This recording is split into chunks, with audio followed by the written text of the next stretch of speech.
होलिया में बोली न दीदिया हो ए जीजा रंगवा लगाली ए जीजा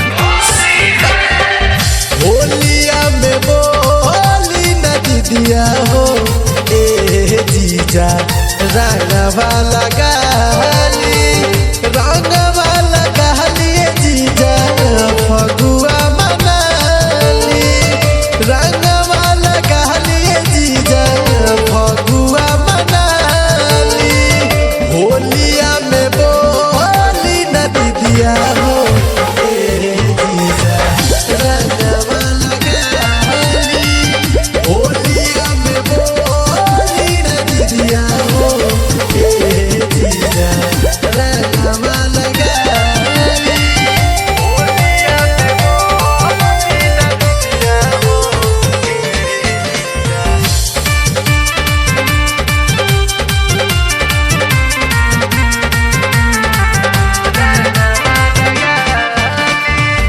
रंगवा लगाली जीजा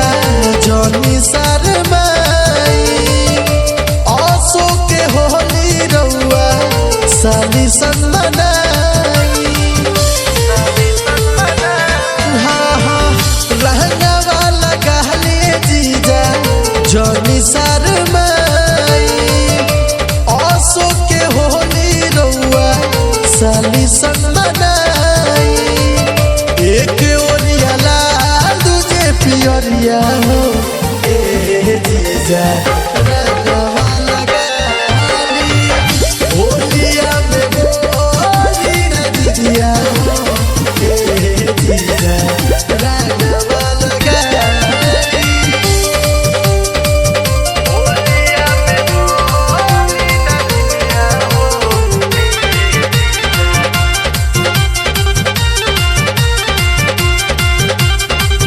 विजय चौधरी असरा हमारा लागल बाटे नैना राजा होली खेले के मन बा तोहरा साथे हाँ हाँ विजय चौधरी असरा हमारा लागल बाटे नैना राजा होली खेले के मन बा तोहरा साथे लेली सूरज धरिया से पीछ करिया हो